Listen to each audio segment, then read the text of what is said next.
जैसे ही पति ने अपनी पत्नी को सुहागरात के दिन टच किया, वो डर गई। पत्नी ने पति से कहा कि आज मेरी तबीयत ठीक नहीं है, मुझे आराम करने की जरूरत है। लेकिन पति ने उससे कहा कि आज हमारी सुहागरात है, आज के दिन तुम मुझे मना नहीं कर सकती। और फिर वो उसके कपड़े उतारने लगा। पत्नी ने उसे रोकने की कोशिश की, लेकिन उसके सिर पर तो हवस का ऐसा नशा चढ़ा हुआ था कि उसने अपनी पत्नी की एक नहीं सुनी और फिर जबरदस्ती उसे बेड पर लिटाकर उसके साथ वो सब किया जो उस लड़की ने कभी अपने सपने में भी नहीं सोचा था। वो जोर जोर से चिल्लाने लगी, लेकिन बाहर सभी लोग नाच गाने में इतने मग्न थे कि उसकी आवाज भी उनके कानों तक नहीं पहुंच पाई। जैसे ही पति बेड से उठा, लड़की जोर जोर से रोने लगी। उसे रोता हुआ देखकर पति ने उसे कहा कि अब हमारी शादी हो चुकी है और मैं तुम्हारा हस्बैंड हूँ और तुम पर अब मेरा पूरा हक है। तभी लड़की ने उसे कहा कि तुमने मेरे साथ जबरदस्ती की है, अब मैं तुम्हारे साथ नहीं रहूंगी। ये सुनकर पति को बहुत ज्यादा गुस्सा आया। उसने पत्नी को फिर से बेड पर लिटाया और एक और बार उसके साथ जबरदस्ती करने लगा। लड़की ने उसे रोकने की पूरी कोशिश की, लेकिन पति के सिर पर तो हवस का ऐसा जुनून था कि उसे अपनी पत्नी की चीखें भी सुनाई नहीं दी। तब लड़की को एहसास हुआ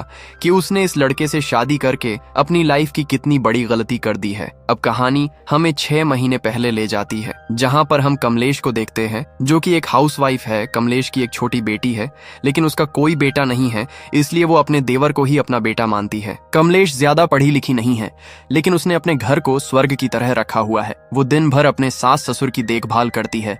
उसका पूरा दिन काम करने में चला जाता है। वो इतना काम करती है कि रात को उसके हाथ पैरों में दर्द शुरू हो जाता है।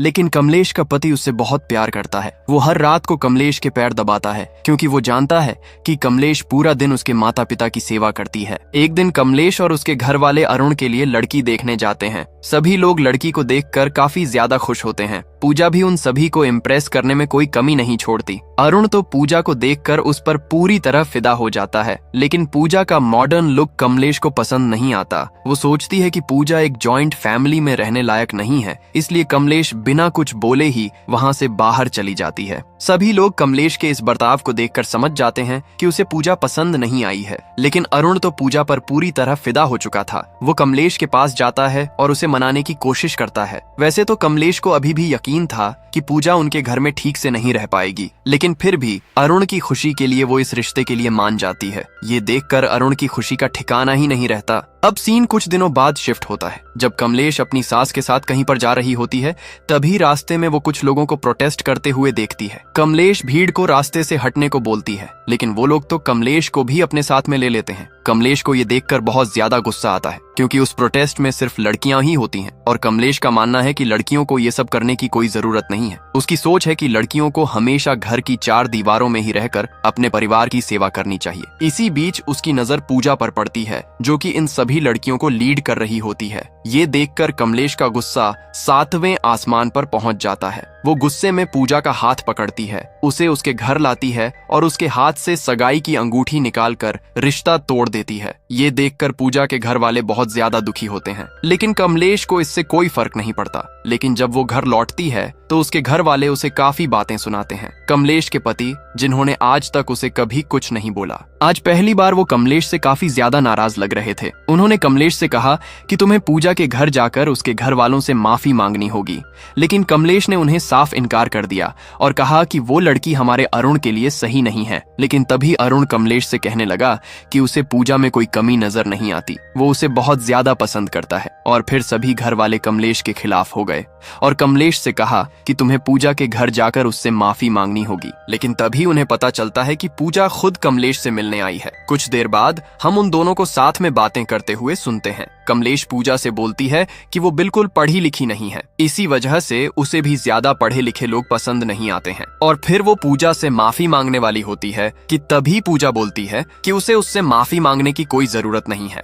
वो कमलेश को बोलती है कि इसमें उसकी कोई गलती नहीं है। दरअसल हमारे समाज में लोग लड़कियों को ऐसे ही नजरों से देखते हैं। उन्हें लगता है कि लड़कियां सिर्फ घर के काम करने के लिए हैं, इसलिए वो उन्हें हमेशा अपने अधीन रखने की कोशिश करते हैं। लेकिन मैं इसी सोच को बदलना चाहती हूँ। पूजा की बातें सुनकर कमलेश को एहसास एहसास हो गया कि वो कितनी ज्यादा गलत थी और फिर उसने पूजा को एक्सेप्ट कर लिया और कहा कि वो इस घर में उसकी छोटी बहन की तरह रहेगी। पूजा भी इससे काफी ज्यादा खुश हो गई क्योंकि वो भी अरुण को काफी ज्यादा लाइक करने लगी थी। शादी के दिन पूजा की तबीयत अचानक बिगड़ने लगी और उसे चक्कर तक आने लगे। वो ठीक से फेरे तक नहीं ले पा रही थी, लेकिन फिर भी उसने हार नहीं मानी। उसने गोली खाई और शादी की सारी रस्में पूरी की। लेकिन रात को गोलियों का असर खत्म हो गया और पूजा की हालत फिर से खराब हो गई। जैसे ही अरुण रूम में आया, पूजा ने उसे अपनी परेशानी बताने की कोशिश की, लेकिन अरुण को इससे कोई फर्क नहीं पड़ा। वो बस अपनी अधूरी ख्वाहिश को पूरा करना चाहता था। उसने जबरदस्ती पूजा को बेड पर लिटाया और फिर उसके साथ वो किया जिसके बारे में पूजा ने अपने सपने में भी नहीं सोचा था। सब कुछ होने के बाद पूजा का दिल पूरी तरह टूट गया। उसने अरुण से कहा कि वो उसे इसके लिए कभी माफ नहीं करेगी। तभी अरुण ने उसे कहा कि अब से वो उसका पति है और वो जो चाहे उसके साथ कर सकता है। तो पूजा ने उससे कहा कि भले ही उन दोनों की शादी हो चुकी है, इसका मतलब ये नहीं है कि वो उसके साथ जो चाहे वो कर सकता है। अगर उसने दोबारा उसके साथ जबरदस्ती करने की कोशिश की तो वो ये रिश्ता तोड़ देंगी। ये सुनकर अरुण को और ज्यादा गुस्सा आ गया और उसने पूजा से कहा कि उसे कोई फर्क नहीं पड़ता और अगर उसने ये बात बाहर किसी को बताई तो इससे सिर्फ उसकी और उसके परिवार की ही इज्जत जाएगी। अरुण को इससे कोई फर्क नहीं पड़ेगा क्योंकि वो लड़का है। और इतना बोलते ही अरुण एक और बार पूजा के साथ जबरदस्ती करने लगा। पूजा ने उससे रहम की भीख मांगी और कहा कि मेरी हालत बहुत ज्यादा खराब है, मुझे दवाई की जरूरत है। लेकिन अरुण ने उसकी एक नहीं सुनी और एक और बार उसके साथ वो सब किया। अगले दिन पूजा छत के ऊपर खड़े होकर कल रात के बारे में ही सोच रही थी। वो इतनी ज्यादा दुखी थी कि उसे लग रहा था कि वो अपनी जान दे दे। लेकिन तभी वहां पर कमलेश आ गई। पूजा की हालत देखकर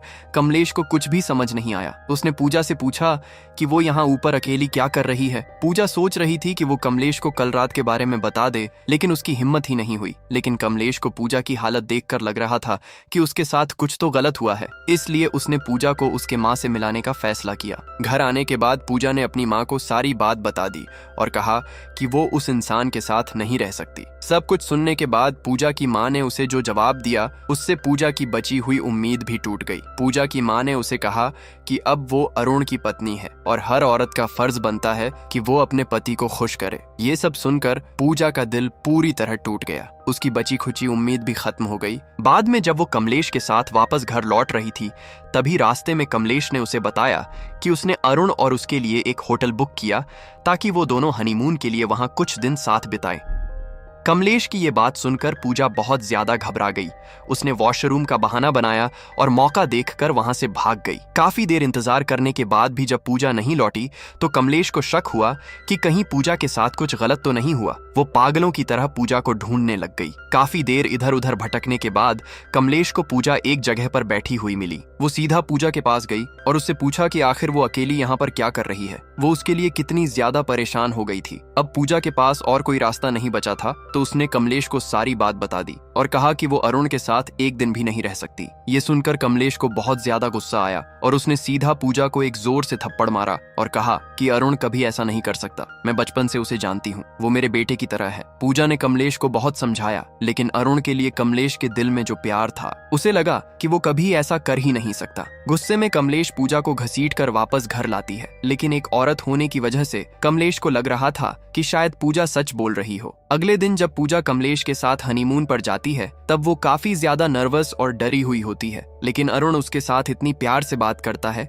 जैसे उन दोनों के बीच सब कुछ ठीक हो। लेकिन जब रात होती है तब पूजा को डर लगता है कि कहीं फिर से अरुण उसके साथ जबरदस्ती ना करे। इसी डर से पूजा उसके पास जाती है और कहती है कि मेरी हालत अभी ठीक नहीं है, मैं चाहती हूँ कि तुम मुझे थोड़ा और टाइम दो। लेकिन अरुण उसे बोलता है कि तुम मुझे बिल्कुल ठीक लग रही हो, फिर इतना नाटक क्यों? मैंने तुमसे कहा था कि अब मैं तुम्हारा पति हूँ और तुम्हारे पास मेरी बात मानने का और कोई रास्ता नहीं। पूजा उसे समझाती है कि सेक्स करने के लिए हम दोनों को इमोशनली अटैच होना पड़ता है, तभी हम एक दूसरे के साथ खुश रहेंगे। लेकिन अरुण को पूजा की बात से कोई मतलब नहीं होता। पूजा के लाख मना करने के बाद भी वो उसके साथ जबरदस्ती करने लगता है। पूजा खुद को छुड़ाने की पूरी कोशिश करती है, लेकिन अरुण की ताकत के सामने वो कुछ नहीं कर पाती है और उसे यकीन हो जाता है कि अरुण के दिल में उसके लिए ना तो कोई प्यार था और ना ही उसे उस पर कोई रहम है। पूजा को लगता है कि अरुण के साथ उसकी जिंदगी नर्क से भी बदतर बन जाएगी। पूजा खुद को अरुण के लिए तैयार करने की कोशिश करती है, लेकिन हर दिन के साथ साथ अरुण उसके साथ और भी ज्यादा कठोर बन जाता है। और इसी तरह कई दिन बीत जाते हैं और पूजा की हालत अब दिन ब दिन खराब होने लगती है। उसकी बर्दाश्त करने की क्षमता